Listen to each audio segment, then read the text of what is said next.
আলহামদুলিল্লাহ ওয়াহদা والصلاة والسلام على من لا نبي بعده أما بعد قال رسول الله صلى الله عليه وسلم اللهم أرشد الأئمة واغفر للمؤذنين আজকে সম্মিলিত ইমাম খতিব পরিষদের উদ্যোগে আয়োজিত আজকের জাতীয় সম্মেলনের সম্মানিত সভাপতি, উপস্থিত জাতীয় নেতৃবৃন্দ এবং এদেশের 17 কোটি মুসলমানের কর্ণধার সম্মানিত খতিব এবং ইমামগণ, আজ আমি একটা কথাই বলতে চাই।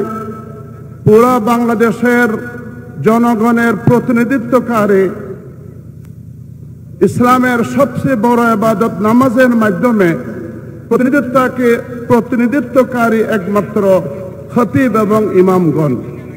ওনারা আল্লাহর নবীর যে দায়িত্ব নায়েবে রাসূল হিসেবে আদায় করে আসতেছেন, ওনাদের জবানের মাধ্যমে সারা দেশের মুসলমান এবং জনগণের মধ্যে শান্তি শৃঙ্খলা এবং চারিত্রিক উন্নতি, হর রকমের অপকর্মের ত্যাগ করা, অপকর্ম পরিহার করা, সব কিছুর মূল চাবিকাঠি উলামায়ে কেরাম এবং ইমাম এবং খতিবগণ।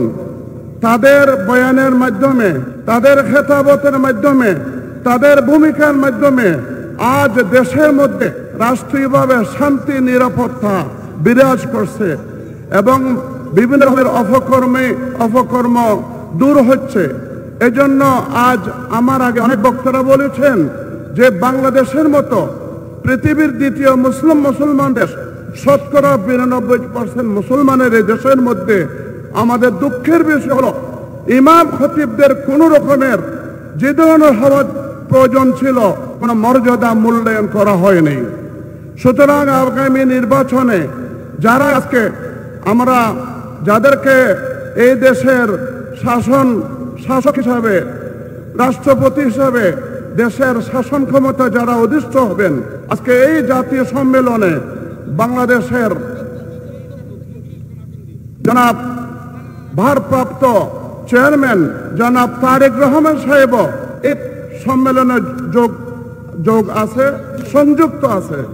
সমস্ত জাতীয় বড় বড় যা নাকি নেতৃবৃন্দ আপনারা আছেন, সবার প্রতি আজকে সারা বাংলাদেশের মুসলমানদের পক্ষ থেকে আমরা একটাই বলবো, আপনারা ক্ষমতা যাওয়ার আগে মুসলমানদেরকে, বাংলাদেশের 17 কোটি মুসলমানকে এই 7টা দাবি পালন করার জন্য আপনারা অঙ্গীকার করবেন ইনশাআল্লাহ। 17 কোটি মুসলমান আপনাদেরকে ভোট দিবে। এগুলি কোনো ব্যক্তিগত দাবি না, এগুলি দেশের জন্য, দেশের জন্য, সমাজের জন্য, রাষ্ট্রের জন্য অতি কল্যাণকর হবে। এ কথা বলে আমি আমার বক্তব্য শেষ করছি। বাংলাদেশের হেফাজতের আমির আল্লামা মুহিবুল্লাহ বাবুনগরী দামাত বরকাতুহুম অসুস্থ, ওনার পক্ষ থেকে আমি সারসংক্ষেপ কথাটা আপনাদের সামনে পেশ করলাম। আসসালামু আলাইকুম ওয়া রাহমাতুল্লাহ।